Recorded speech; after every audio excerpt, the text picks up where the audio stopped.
It would take a lot to convince me that the problem with America is that we're not angry enough. There's something incredibly important here, because the very first replies were people saying things like, that's ridiculous. Clearly, we're not angry enough about climate change because we're not doing enough about it.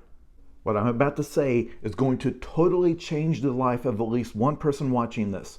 With every strong emotion you can feel, there's two versions of it, and most people don't recognize this.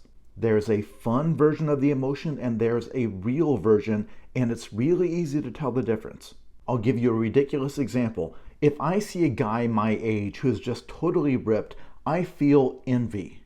But what I feel does not motivate me to start getting up at 5 a.m. to work out for 3 hours and to eat nothing but egg whites and protein powder all day. When I said to myself, I wish I had this, I didn't really mean it. I did feel the emotion. I saw this and thought, wow, I wish that was me. In other words, the emotion was enough. The emotion satisfied me. It did not motivate me to long-term, tedious, boring action. I can drive by somebody's house and they've got like a beautiful waterfall and landscaping in their yard, and I can say, well, I wish I had that at my house, but it does not motivate me to get down on my knees and pull weeds and plant stuff in the hot sun and lay down these rocks and all that. When he says the problem is not a lack of anger, it sounds ridiculous, because for some of you, your social media feeds are nothing but outrage all the time. But for 99.99% of us, it is not the kind of outrage that would motivate us to go attend a boring city council meeting every single week.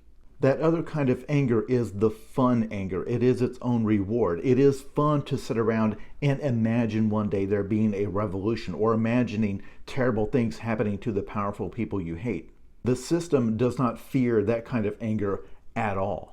The system is terrified of the kind of anger that will motivate you to tolerate boredom and tedium. The kind of anger that motivates you to spend the rest of your life studying and becoming an expert and making yourself valuable in society so that you have power to affect change. The kind of anger that motivates you to sacrifice fun for discipline.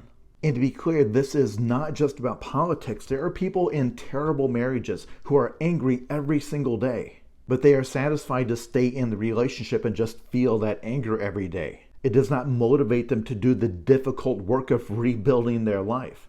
The way you control people in the social media era is by convincing them that just feeling the emotion is the work, and never admitting to yourself that what you're actually experiencing is entertainment.